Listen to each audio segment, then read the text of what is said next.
حسيتي انك قاسية جدا على نفسك اكتر من اي حد، انك دايما شايفة نفسك مش كفاية مهما عملتي؟ الإحساس ده غالبا مش ضعف منك، ده ليه جذور عميقة جدا ومن أيام طفولتك. النهاردة هنتكلم عن أسباب نقص حب الذات من الطفولة، وإزاي نقدر نبدأ رحلة التعافي خطوة بخطوة. الخطوات اللي أنا هديها لك في الفيديو النهاردة ممكن تطبقيها لوحدك في البيت، ولكنها لا تستبدل الجلسات مع المتخصص أو الكتب العلاجية اللي ممكن تستعيني بيها. خلينا نبدأ بيعني إيه حب الذات.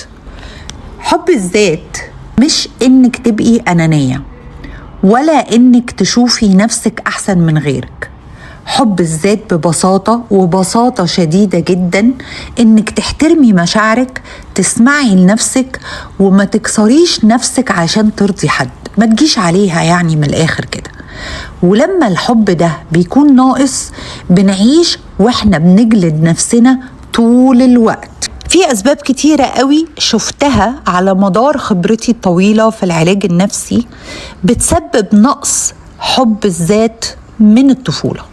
خليني أقولك أشهر الأسباب اللي شفتها مع الناس أو مع الستات. طبعا رقم 1 النقد المستمر. لو اتربيتي على إن الغلط دايما أكبر من الصح، عقلك اتبرمج إنك مش كويسة كفاية، إن انتي أصلا مش كفاية، إن كل حاجة بتحسيها وبتفكري فيها غلط في غلط. رقم 2 إن الحب استقبلتيه من وانتي طفلة صغيرة كان حب مشروط. زي ايه؟ هحبك لو نجحتي، هحبك لو سمعتي الكلام، هحبك لو طلعتي الأولى.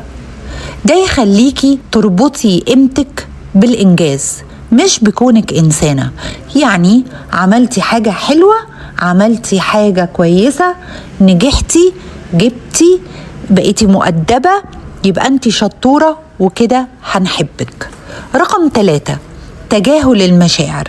لما كنتي تزعلي كان دايما يتقالك كبري دماغك، عيب، ما بنزعلش، انتي بتبالغي، انتي بتضخمي، ده انتي مش فاهمة الموضوع صح. دايما بيقللوا من أهمية إحساسك وشعورك، فهنا اتعلمتي ان مشاعرك مش مهمة. رابع حاجة تحمل المسؤولية اللي هي كانت أكبر من سنك. أطفال كتيرة قوي كبروا بدري فنسوا نفسهم وهم بيحاولوا يبقوا أقوياء، أو على الأقل بيصطنعوا إن هم أقوياء. فالحاجات دي بتفضل جوانا حتى وإحنا بنكبر. هنا بقى نوصل لإزاي تقدري تبتدي إنك تتعافي.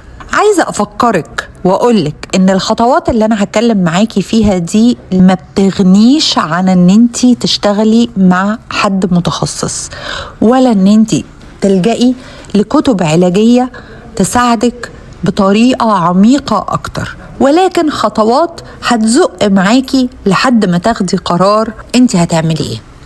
فخليني أقولك إن التعافي مش ضغطة زرار، ولكن ممكن تبدأي بخطوات بسيطة. رقم 1 إن يبقى عندك وعي، إنك تعترفي من جواكي وتفهمي إن عدم حب الذات أو قلة حب الذات مش مرض ولا عيب، دي مجرد عادات انتي ما اكتسبتيهاش من بدري.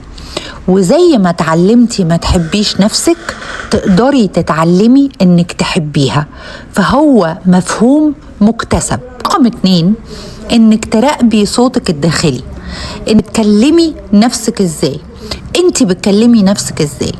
ولو بتكلمي نفسك بطريقة ما ترضيهاش لحد بتحبيه، اقفي لحظة. هل بتكلمي نفسك زي ما هتكلمي طفلة صغيرة عايشة معاكي جعانة حب، ولا ماسكالها الكرباج طول الوقت؟ اسمعي بتكلمي نفسك ازاي. رقم 3 اسمحي لنفسك انك تحسي. ايوه، اسمحي لنفسك انك تحسي. مشاعرك مش غلط حتى لو هي مؤلمة. ورقم 4 اطلبي الدعم، سواء جلسات، قراءة، أو حد آمن تقدري تحكي له. انتي مش لازم تمشي الطريق ده لوحدك. ولو انتي حاسة انك محتاجة دعم أعمق من اللي أنا بقدمهولك في الفيديوهات دي، أنا بقدم جلسات أونلاين فردية نشتغل فيها سوا على فهمك جذور مشاعرك، بناء علاقة أحن مع نفسك، وخطوات عملية تناسبك انتي. ولو حاسة ان الجلسات ممكن ما تكونش ليكي، فانتظري إصدار الإي بوك عن حب الذات أول يناير 2026، وابعتيلي رسالة وهبعتلك الإي بوك وهتابع معاكي خطوة بخطوة. الإي بوك معمول مخصوص للي عايز يبدأ رحلة حب الذات بهدوء وعلى مزاجه، فهتلاقي كل التفاصيل عنه في الوصف. افتكري دايما انك مش محتاجة تصلحي من نفسك، انت محتاجة تفهمي نفسك بس. ولو الفيديو ده لمس حاجة جواكي اكتبيلي في الكومنتات وأنا معاكي.